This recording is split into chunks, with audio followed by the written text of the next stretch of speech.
brand new 3.3 launch edition. So we're going to show you everything about the car. We're going to go over primarily the technology of the vehicle, show you how to use all the different buttons. Follow us. Let's show you what we can do with the car.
Welcome to our G70 tutorial.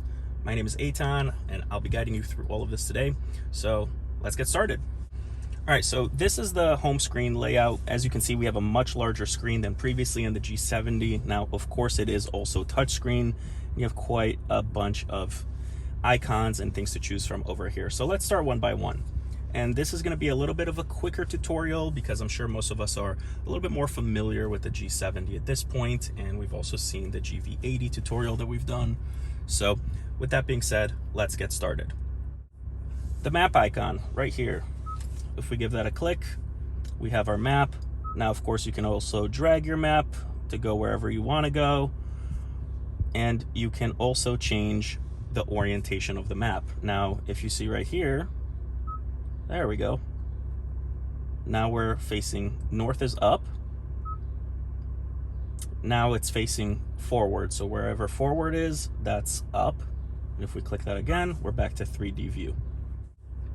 Okay, so the next button down, nav. This is all your voice and sound effects and how loud you want them to be. So for instance, guidance will be at this volume. Way too loud. I don't even know if you can hear that on camera. Let's put it back to the factory 10. Guidance will be at this volume. Cool, that's good. You can also zoom into the map, zoom out of the map, and it tells you exactly the scale. So right now it's 300 feet and 700, quarter mile, etc. So it's whatever is most comfortable for you. I prefer the map view to be forward is up. All right, next up we have the menu button. It shows you your nearby points of interest. See, you can get to choose if you want to see pharmacies, banks, that sort of thing all around you, restaurants, food. And you also have your categories. So that make it a little bit easier if you just prefer seeing the icons. Again, you can swipe through them. Roadside assist, police stations, hotels, banks, pharmacies, gas, everything you could think of, all right here. You can also click the traffic. It'll tell you where all the traffic buildup is right next to you. And we can actually select this right here to show us the local traffic. So if you take a look right here, all this green stuff, it's telling us how bad or not bad the traffic is. Okay, next up we have our nav menu. That's going to be right over here. It's very similar to what we just saw in the maps under POIs and all of that, but right here you can also search for places, your categories, your address book, dealership. You can also add all your favorites, home, work, and a bunch of other favorites. Now, to add your home, you just click home, places, and you type in the address that you want to set. So let's do 123, sure, 123 Dollar Store. Let's say this one, then you could click done, and it would save it as your favorites. Besides that, of course, you also have your POI categories. So we already saw this when we were on the map. And if you click places, you could just type in an address or a store that you're familiar with, and it'll find it that way. Okay, so next up we have our phone icon. Now, when your phone is not paired, you're gonna be able to click on the phone icon, and it'll give you a few prompts to help you set up your phone to connect with Bluetooth to the car. Turn Bluetooth on from your device in order to search. On your device, select the name that matches vehicle name on the screen. Okay, perfect. So you see it tells you exactly what you're supposed to do. In the Bluetooth device, search for the vehicle name shown on pair. And you can keep clicking on these to show you exactly how to set up your Bluetooth. Very simple. Okay, next up we also have our phone projection. Now again, you would have to actually have your phone connected to the car. But anyway, when you have your phone projection, Apple CarPlay, Android Auto, whichever one you're more familiar with, the one that your phone is capable of doing, you have your phone plugged in, you can click on phone projection and it'll pull up all the things from your phone that you're a little bit more comfortable with. So for instance, if you have Apple, it'll pull up your Apple Maps. If you have an Android, it'll pull up your Google Maps. So you can use the maps that you're a little bit more familiar with. You can have some third-party apps as well. I know that there's also some audiobooks that you can listen to, and there's a bunch of different apps on your phone that are capable to be connected with the car. Okay, next up we have our climate controls. You can click that right here. And here we go. So there's quite a few things that you can select and deselect. So for instance, I selected activate upon washer fluid use. So what that's going to do is it's going to use the air from the inside while I use the washer fluid, so we don't get that smell of washer fluid, which we don't really like. Some of us might, I don't know. Anyway, so up here it'll tell you the temperature for the driver, the passenger. You can have dual AC in different temperatures. Right down here it'll tell you your fan speed. I know that our temperatures are synced. Let's play with that a little bit. See, it just turned off because I switched the temperature. So as you can see, we can have different temperatures and we can turn sync back on. Now you can also control your fan speed manually, or you can put it on auto. Easy. All right, next up we have Valet Mode. Now, unfortunately, I can't show that to you until we register and subscribe to the Genesis connected services. However, when you do press Valet Mode, it will prompt you for a PIN code. So you're gonna set a PIN code every time you put the Valet Mode on, and that's gonna prevent your valet driver, or if you lend the car to somebody else, from using all of the technology in the car, such as the radio, the maps, that sort of thing. So basically it'll let them take the car from point A to point B, park it, and deliver it back to you safely. Okay, now there's quite a few other icons on here: HD radio data, radio. These are all things that I'm gonna let you play with yourself a little bit with the car. One thing that is kind of cool is I'll show you media. When you click on that, you get to select which media source you want to go to. So you can choose your FM, AM, Sirius, Bluetooth, Android Auto, Apple CarPlay, Sounds of Nature, and so on and so forth. Now, let me show you what Sounds of Nature is, because I am a huge fan of it. I think it's a really, really cool feature. It's some nice background relaxing ambient sounds.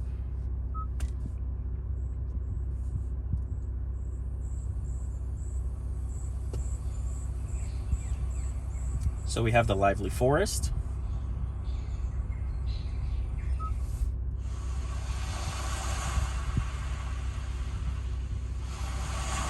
Sea waves. Rain. Cafe. Now, I gotta tell you, the cafe is one that I don't particularly get. I mean, I know some people like it, but to me it's just a little odd, wanting to hear some strangers talking in the background. But I don't know, I guess it does relax some people. So let me know in the comments if that's one of the ones that you're going to be listening to. Let me give you a little listen to it.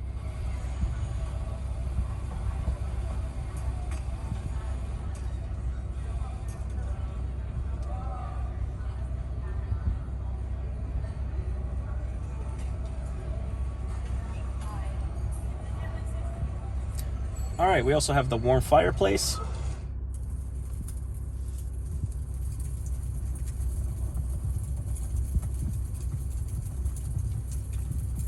That's awesome. It sounds like a fireplace in here.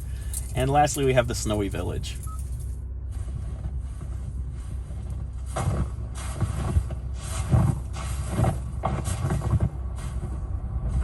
Yeah, that deep crunching of snow.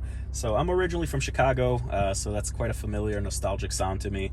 So let me know which of these you think you're gonna like the best. For now, let's turn that off. All right, next up we have our setup. That's gonna be right over here. And this is the juicy part of this setup of the car.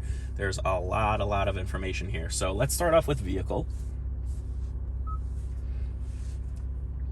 We have a little protective film over this right now, so it might not be registering some of my fingerprints or presses, so bear with me on that. Okay, driver assistance, SCC reaction. That means smart cruise control reaction. Now, I like to set it to fast, so if somebody cuts me off, the car is able to slow down really quick for me and have a little bit of a faster response time. Next up, driving convenience. We have our highway driving assist as well as highway auto speed change. Let me show you what that does. Automatically adjusts the vehicle speed on a highway based on navigation data. So for instance, when you're driving on a road and the speed limit changes from 75 down to 65, the car is going to automatically know that based on your GPS and slow you down. So hopefully you're not going to get caught speeding. I think that's really cool. All right, warning time, standard. You can have it on late. It lets you get a little bit closer to people in front of you before the forward collision avoidance kicks in. But I don't like to get too close to people, and I think it's better to stay a little bit further away to hopefully avoid potential accidents. All right, we also have our warning volume. I like to set that on high. Let me show you the difference between low, medium, and high. So high is obviously high. It's the one that you're going to hear the most, and especially when you're jamming out and kind of listening to your music or talking to people in the back, or Sport Plus mode and really flooring it, you might not hear the warnings too well, so I do recommend putting it on high. Now, we also have our haptic warning. That means that the wheel's going to vibrate at you when you do something you're not really supposed to, such as crossing over the lane without putting your signal on, or getting a little bit too close to somebody. Whatever it might be, the wheel can vibrate at you. And if you don't like that, you can always turn it off. We also have our driving attention warning. When you're at a full stop at a light and the person in front of you starts driving off because the light turned green and you might not be paying attention, the car is actually going to give you a nice little beep beep just to let you know, hey, the guy in front of you is getting away. You should probably start driving before whoever's behind you is going to honk at you for not paying attention. Kind of cool. All right, we also have our forward safety, active assist, obviously. What that does is that's your forward collision avoidance assist. So basically, if you get way too close to somebody, you're speeding up, they're slowing down, you didn't pay attention, car's gonna start beeping at you. And if you don't hit the brakes at that point, the car will proceed to automatically hit the brakes for you. Now, it's not a very comfortable thing, but it does save lives. It basically slams on the brakes for you. I actually got to experience it myself on a test drive. I thought we almost hit someone, but thank God the car took over and slammed on the brakes for us, and everybody was fine. So definitely keep that one on. All right, we also have our lane safety. I keep that on assist. You can have it on warning or off. The lane assist, basically, once you're going 40 miles an hour or more, will help balance you in your lane by reading the paint markers of the road. So you'll notice a little light turns green, and I'll show you that in a little bit. But basically, the car is able to perfectly balance you within the lane markers. So when it's dark, it's raining, you might not see where the road's supposed to be going. The car sees it for you. We also have our blind spot safety. I recommend turning the blind spot view on, safe exit warning, and making it active assist.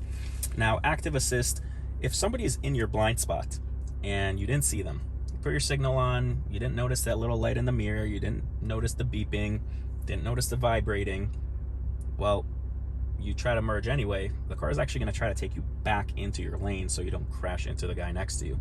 So that's a really, really important safety feature in my opinion. Now, we also have our parking safety. See, it displays rear cross traffic. So if somebody's cutting across our lane, so when we are backing up, if somebody were to come this way or this way, the car's going to beep at us. Okay, now when we also put our reverse, put the car in reverse, well, this car is equipped with a 360 camera view. So I put the surround monitor view on auto. That way when we go in reverse, the whole 360 camera will turn on. Now we also have our parking distance warning on auto. So that means if we get a little bit too close to a car as we're approaching our parking, the 360 camera will turn on once the sensors start going off that we're getting a little too close. All right, next up we have our drive mode. And I like to set the coasting on and sport mode seat support. Now, not all the cars are going to have all these features. Don't forget, this is the launch edition, so it does have a little bit more than some of the other cars might have. We also have our drive mode change alert. I like to put that on detailed because I think it looks cool, and why not?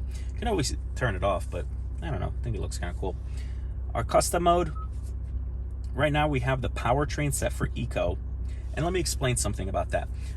When you put the car in sport mode, it actually tightens up the suspension and the steering and gives you the maximum power out of the engine.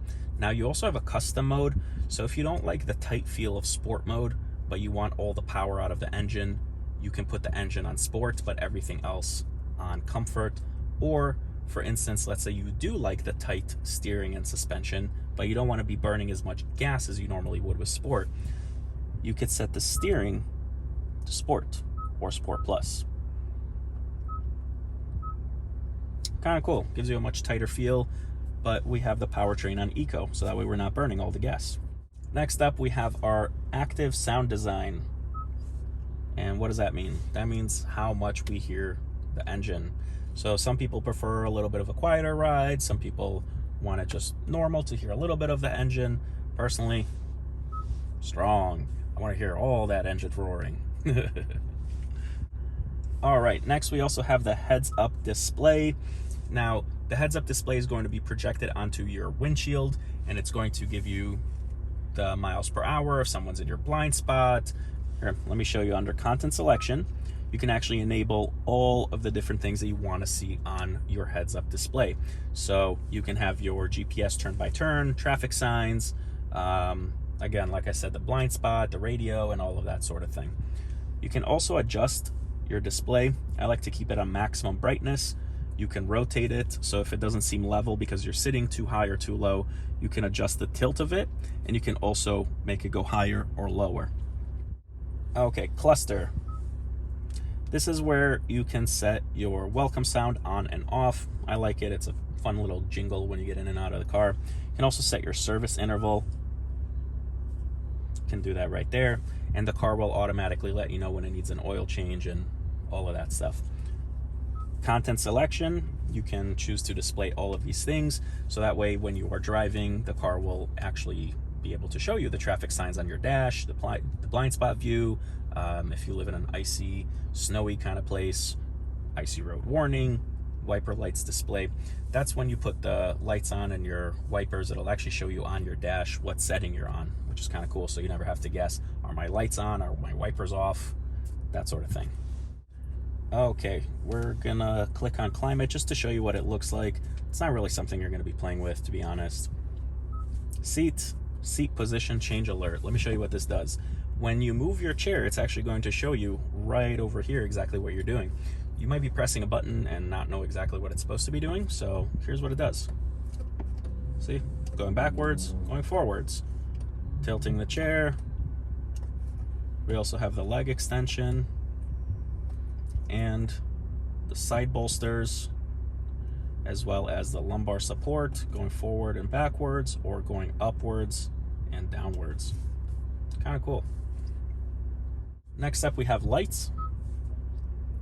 I like to put the headlight delay and high beam assist on.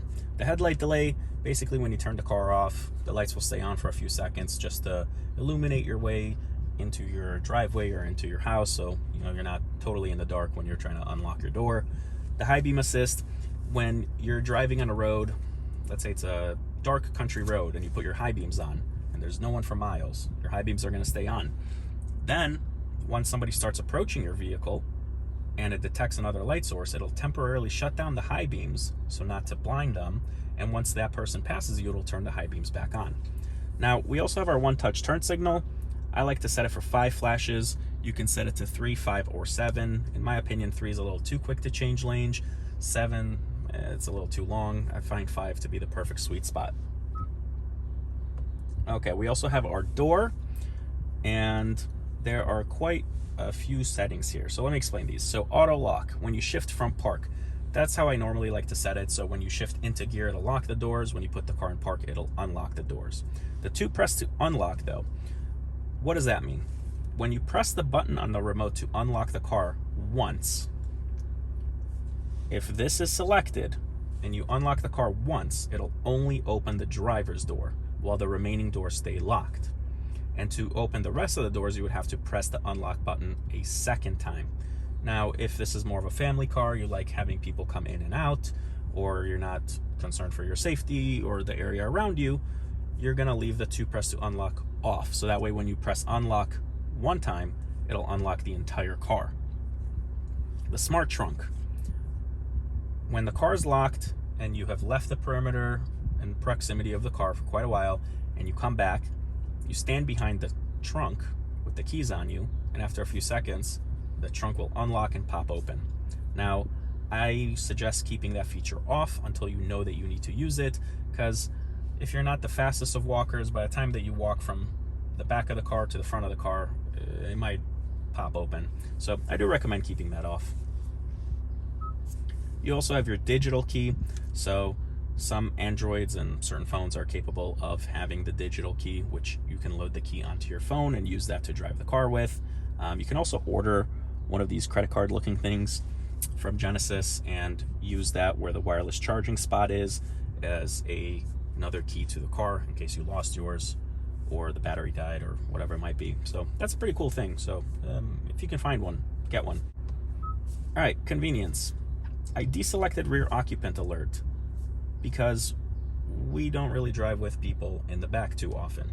Now, if you do and you have kids in the back or pets in the back and you forget things on a hot day or cold day or whatever in the back seat, you might want to keep that on.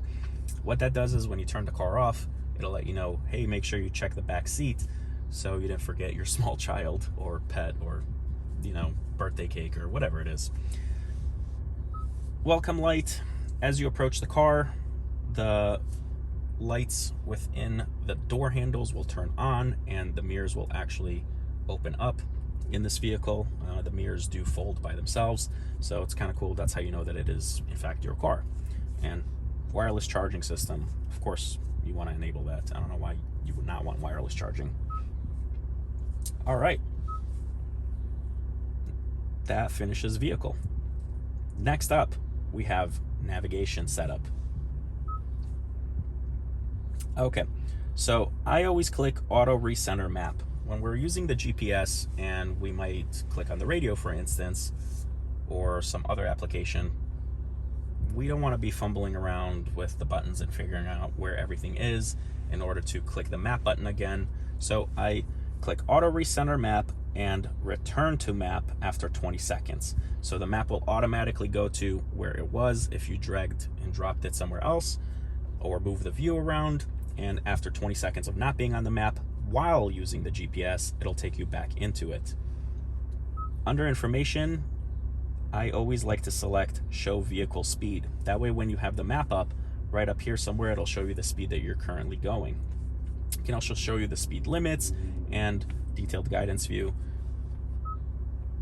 Here you go. Provides an enlarged and detailed view for turns and maneuvers. It's basically a little screen that pops up right here and tells you your next turn and a little bit bigger. Okay, map color. I like the latte color. The reason is the milk to me is a little too bright. It kind of burns my eyes. Mocha is a little too dark, but again, personal preference. I think the latte looks kind of nice. And you also have your map display. So 2D heading up, you can have your 3D buildings, auto scale, all of that sort of thing. You can play with that on your free time. Another cool feature is that you can actually adjust the size of the font on the map.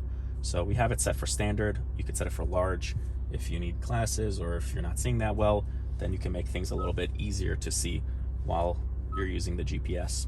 Now, another interesting feature I want to show you is when you go to other previous destination settings, I recommend deselecting this one.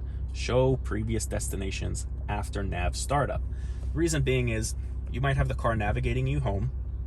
You get home, turn the car off, you lock it, you get back inside your house, and the next morning you get into the car to go to work. What's the GPS going to do? It's going to start trying to route you back home. Show previous destination after nav startup. So if you didn't get exactly to where the destination is, like let's say you were a few feet away, it'll keep trying to route you back there. So I do suggest turning that off.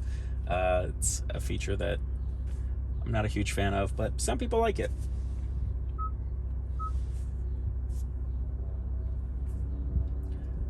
Next up, we have our sound settings. Okay, so this car has the Quantum Logic surround. The audience, I mean, it just kind of makes sense the way that they named it. Imagine you're sitting in the audience at a concert. Well, the music is coming your way from the front. Reference, it kind of does a mix of both, but I think on stage is the absolute best sounding audio experience you can have from this car. It splits the audio up into a full 360 surround. It's quite beautiful. It immerses you very, very deeply into the music. Really, really cool. Okay, we also have our position. So if you ever want to center it, or if you want the music to go more towards the back, towards the front, towards the side, you can do that right here. So let's say somebody messed with it and you want it back to center. Click. Sound tuning. If you like your bass, mid-range, treble, you can mess with all those settings. And again, there's always the center button. You do have your guidance, and I suggest making sure all of these are on. We want the driving safety priority over our music. We want parking safety priority because we don't want to hit our car while the music is blasting. I also like the navigation during calls. If you're like me, I would put it on. Sometimes while I'm driving and I might be on a phone call, I might not pay attention to the GPS and miss my exit and add another 30 minutes onto my trip by the time I realize that I need to turn around and take a proper exit. Okay, navigation guidance. This is the nav guidance priority. When you have this enabled and you're using the GPS, it'll actually lower the volume of everything else, such as the music, in order to speak to you and tell you exactly where you should be going. You also have the mute navigation guidance. The button on your steering wheel for the volume, you can actually press it inwards while the GPS is speaking to you to temporarily mute the GPS system. System volumes, startup volume limit. I definitely recommend putting that on. I've had quite a few too many times where I was blasting my music, turned the car off and forgot that I had the radio set so loud. Next time I get in the car, it feels like my eardrums were gonna burst. So definitely put that on. Speed dependent volume control, you can have it adjust for your speed compensation, because we know that as we drive faster, the noise kind of gets pushed away from us and a little bit of road noise. So having this on kind of helps compensate, so you don't have to constantly make the car or the volume louder or less loud as you're speeding up and slowing down. Active sound design, we already went over that. I like hearing my engine, so I put it on strong. And we also have the radio noise. I put it on minimum noise reduction. Basically, it kind of takes away a little bit of the static that you might experience with radio if you're going through somewhere that doesn't have the best reception. Okay, we also have our user profile. I'm just going to briefly touch on this. You can have multiple users in the car, so husband and wife, son and dad, whatever it might be. Yourself and your monkey, I don't know. Anyway, the point is, you can have a few different profiles. So if people like different settings, different sound settings, safety settings, that sort of thing, you can do that under here, and you can change your user. You can also set different profiles and rename them and blah, blah, blah. So that's the user profile. Next up, we have button. I like button. Okay, custom button, the little star, navigation. That's the one that's directly below the center console, okay? So I set it for phone projection. So when you plug your phone in, you can press the little star button and it'll pull your phone up and all the familiar apps that you have on your phone directly onto this screen. Now you have another custom button, and that's on your steering wheel. I have it set for reject call. The reason is you have a pick up call button right next to it, but it doesn't seem to have a reject call button. So I think that's the most handy thing that you can set it for. You can also set it to change hands-free device. So let's say you have a few different people with their Bluetooth connected. You can swap between different phones by clicking that button. If you select that, you can also have privacy mode, voice memo, reroute, cancel route, that sort of thing. The mode button, there is a mode button on your steering wheel. You can have it cycle between your AM, FM, Bluetooth, sounds of nature, satellite radio, all that sort of thing. So for instance, if you don't listen to AM radio, you can deselect that. So when you click on the mode button, it'll never go to AM radio. Okay, so let's cover some of our hard press buttons. So this is, again, directly below the entertainment system. Right here, we have our map button, and that pulls up the map right over here. Your nav button pulls this familiar screen that we looked at earlier. We have the radio button. The first time you press it, it'll take you to whatever you were listening to last time. Press it again, and you can cycle through different wavelengths. So we are on FM, AM, and Sirius. Easy. Let's turn that off. Okay, you also have media right next to it. And then you get to choose whatever you'd like to listen to. So easy way to access your sounds of nature. I like the sea waves a lot. There we go. Pause that. And lastly, we have our setup button, which we just finished going over. Over here, this is your volume control. And right here, this tunes your channels. So when you are on the radio, you can cycle through different channels. Okay, so directly below our map, nav buttons, all the hard press buttons right over here, you have all your AC temperature controls. So the first button over here, this is your heated steering wheel. So that's high, low, and off. Right here, you can control your temperatures. This is your master. You can also turn it off. You can put it on auto. Okay. Right next to it, right over here, this dial. This is your fan speed. More fan, less fan. You also have your passenger's temperature, so you can have a different temperature. If you want to bring the temperatures to the same thing, don't forget this is your master. You would press sync, and it would bring this temperature to this one. Now you can always press your climate button right over here to pull up a screen that shows you exactly what's going on. But when you do adjust your temperatures, you see it on the screen right above. When this is selected, you have your air coming from the inside, and when it's deselected, the air is from the outside. This button right here changes if it's going towards from the top vents, the floor vents, both, defog, that sort of thing. Okay, now the button's right in the center here. So this one, as you can see, it's orange. That tells me that's a heated seat. So that's on high, medium, low, and off. This is our ventilated seat because it's blue. High, medium, low, and off. Okay, so right down here we have our little USB charger. This is where you would plug your phone and connect it in for the CarPlay. You also see this little symbol. This is for your wireless charging. There's actually a little light that can turn on right above there. It'll turn orange when you set your phone right here. You always want to set it with the screen facing upwards. So the back of your phone is actually going to be on this flat area here, and you'll know that your phone is wirelessly charging when this little light is going to turn orange. When it turns green, it tells you that your phone is done charging. You also have your 12 volt right here, and I like the redesign of this cap. It's kind of cool, old school aviator looking. Okay, so we have a few buttons right down here.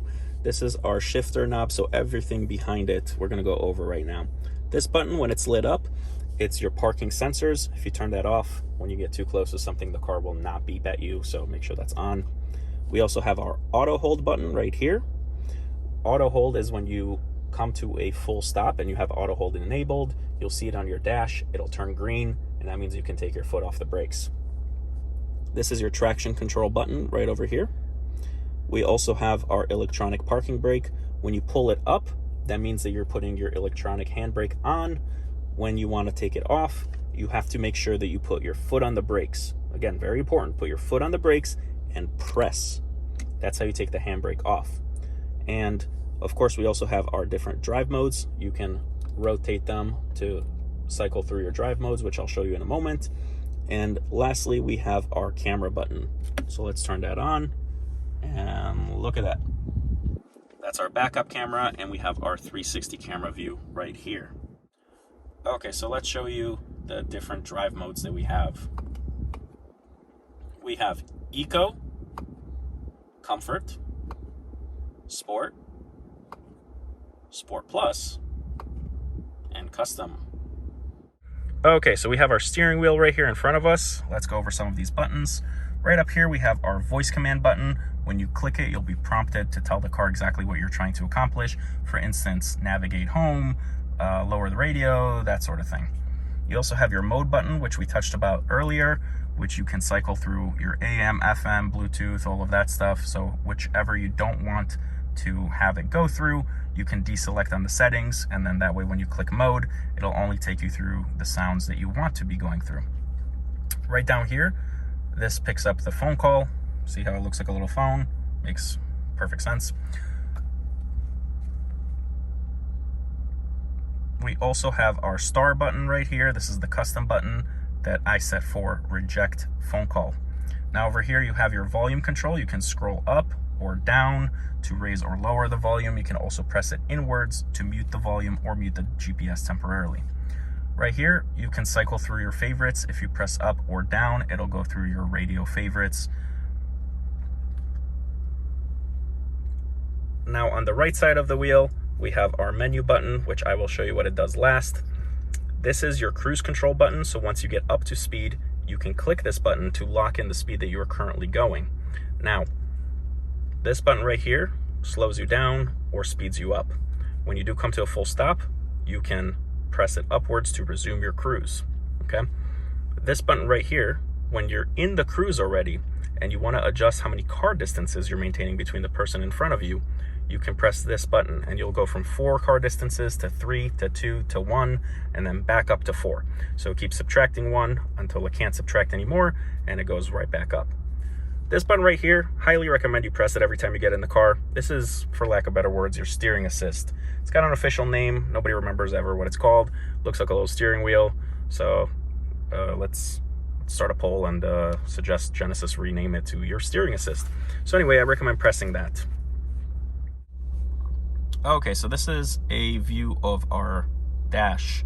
So the menu button that I was talking about earlier, we're gonna click it once. Takes you to the next screen, the next screen, the next screen, which is the first screen. Okay, so let's go over them one by one.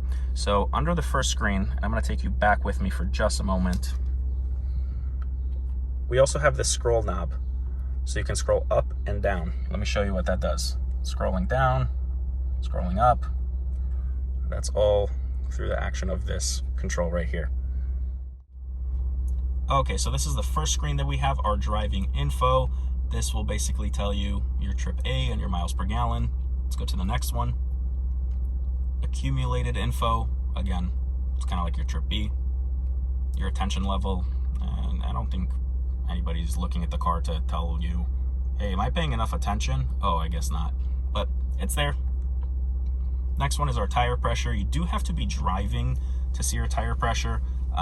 It's all electronic based, so you do have to be driving and get the rotation of the tire in order to register what your inflation level is. Next up, we have our engine temperature. So this is kind of cool to know if your engine is overheating or not. You also have your oil temperature, torque, and turbo. It's not available on all models, but it's kind of cool to see. So, you know, when you're giving it a lot of gas, to see how much torque you're experiencing, how much PSI for the turbo, so on and so forth. Okay, the very last screen on here is your custom content. So if you press and hold on the little wheel that scrolls up and down through these menus, let's show you what that does. So you get to add or delete different screens from your first screen. So I like the driving info. Then you can also have since refueling, what your mile per gallon is. We've just been sitting around idling, so that's why we have really bad miles per gallon right now. You can also enable your speed, so let's turn that on by pressing the scroll button inwards. attention level, I'm going to take that off for now. Tire pressure and oil temperature, and let's show you what that looks like. So we have our drive info, accumulated info. Notice that we have the miles per hour now, the tire pressure, engine temp, and all of that, and we took off the attention level. So that's how you can customize this screen. Okay, let's go on to our next screen. This is your lane keeping assist screen / your adaptive cruise control screen. When you do use your cruise, you will notice kind of like a shadow of a vehicle in front of you. This is you, of course. You'll notice another car right up here. That's going to tell you that your vehicle is registering the person in front of you. So you know if the car is actually going to slow down based off the person in front of you. So the last thing you want to do is assume that your car is reading the guy in front of you and not touch the brakes yourself and then end up in their trunk. So before you let the car slow down for you, I always recommend take a look at the screen, make sure you see another little car symbol over here. You'll also see a whole bunch of information up here, your speed and your vehicle and the other vehicle, how many car distances we have, which will all be right up here. But again, definitely make sure that you see that shadow of a vehicle in your lane before letting the car slow down for you, because if you don't see that, you are responsible for braking. That means that the car in front of you is way too far ahead, and by the time that we will be registering them, it's going to be too late. So keep an eye on that, very important. The next screen we have, this is your compass. So it looks like we are facing west right now. Let's press that button again. Back to the original screen. So let's put it on speed, because that's what I like. Okay. Okay, now let's explain to you what some of these different symbols mean. So right up here you have P for park. I'm gonna put the car in reverse. R, D for drive, N for neutral, P for park. The symbol directly below it, that is your lane keeping assist. So when you're going 40 miles an hour or more, this little symbol is going to turn green as long as it's registering the paint markers of the road. And once that turns green, it's able to perfectly balance you in the center of your lane. Now, remember that other button that I was showing you, the little steering assist button? I'm gonna click it on right now. And there it is. Off, on. That's kind of like your lane keeping assist, except it also works at slower speeds. When you have both of those enabled, it's just a very harmonious effect. So as long as at least one of those two symbols is green, you know that the car is helping you balance in the lane. Now, when you do have this symbol enabled, the steering assist, it does correct you a little bit more than the standard lane keeping. It keeps you a little bit tighter in the lane. It gives you a little bit less freedom to rock around and ping pong in the lane. So if you like having a little bit more control of your car, keep that off. But if you're like me and you want the car as safe as possible, I do recommend turning that on. Now, to the top right, we have the outside temperature here in sunny Florida. At 7:30 p.m. it's 84 degrees, so kind of a hot summer. Down here, this is how many miles you have until you are out of gas, your current drive mode, and how many miles are on the car currently. Now let me show you how it looks when we switch drive modes. So right now we're on Eco, Comfort, Sport, Sport Plus, and Custom. Okay, so a couple other things. Right here we have our turn signal. You can see that we have the lights here, and let me show you when we adjust them. See, now we're on auto, off. Car always tells you exactly what's going on, and they correlate to the symbols right up there as well. See? So you can always know exactly what's going on with your car. Now over here to the right, we have our wipers. You can see them right here. This little guy right in the middle, this will adjust the variable speed. If we move the wipers up, it just gives you the courtesy wipe, or you can hold it up to keep wiping. If you press it down, auto, low, high, take it all the way back to off. When you pull this lever towards you, it'll spray on the windshield the wiper fluid. Okay, now back to our left little lever right over here. This is your turn signal. If you very lightly lower it and let go, like that, it'll flash 3 times. And as you can see, we have the blind spot monitoring enabled. So if you lower it a little bit and then watch for the click, now we know it's permanently on until I take it off. So if you want to use the one-touch turn signal, bring it right before it clicks. And it's the same for the other way. Raise it, click, now it's on. And it'll stay on until I turn it off.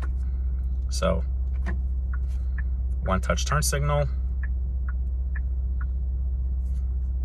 and one-touch turn signal.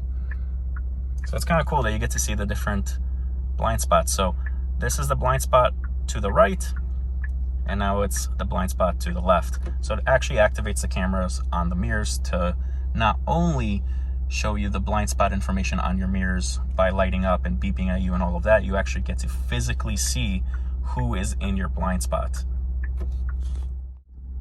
Okay, so we have all our window control options right over here. This is your unlock button, lock, and this little switch right in the center, when it's switched all the way to the right, then you can control this, and it'll actually set the mirror on the right side of the car. And if you flip the switch all the way to the left, it'll let you adjust the mirror right over here, see? Now, when you have it set to the center, that's telling the car that you don't want to move either mirrors, even if you press all of this situation. Now, the very last button right here, this is your power folding mirror. This is what it looks like. Hey, you saw me for a split second. And unfold. So that's what that button does. Okay, now the last button's on the door, right next to our door handle. We have set, we have 1, and we have 2. So the way to set your seats is you're going to just press and press. You don't have to press and hold 2 buttons at a time. You don't have to hold this button and then this button like some other car manufacturers. Just press set and 1. And there you go, seat 1 is set. Okay, so we're gonna actually drive the car a little bit and show you how the 360 looks when you're driving the car. One thing I do wanna show you real quick on this launch edition, check this out. Look at the seat belts. They're a full red. We have the red interior, and the seatbelt is matching. It's absolutely gorgeous. Amazing, amazing attention to detail. The quilted sides. God, this car's awesome. I like all the carbon fiber they did too. All right, that's just me ranting at this point. Anyway, let's show you the 360 and what we can do with it. Let's put the car in drive. Turn the cameras on. Very carefully drive around our parking lot, which is a little cramped right now. It's not as bad as it usually is though. Inventory is really short these days. So now we're in reverse.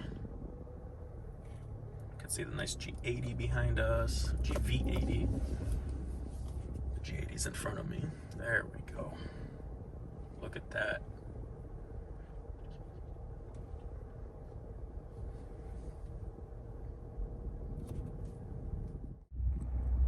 All right, let's show you another thing. As we pull up a little too close, I'll show you the parking sensors. See how it's orange? Right here it's orange too. Red means bad. So we're gonna back away from it. See how it's orange? And now we are clear.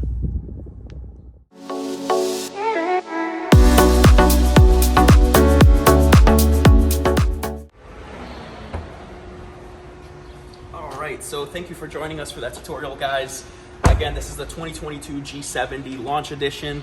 I hope I answered all your questions. If I didn't, if I missed anything, feel free to shoot me a text, give me a call.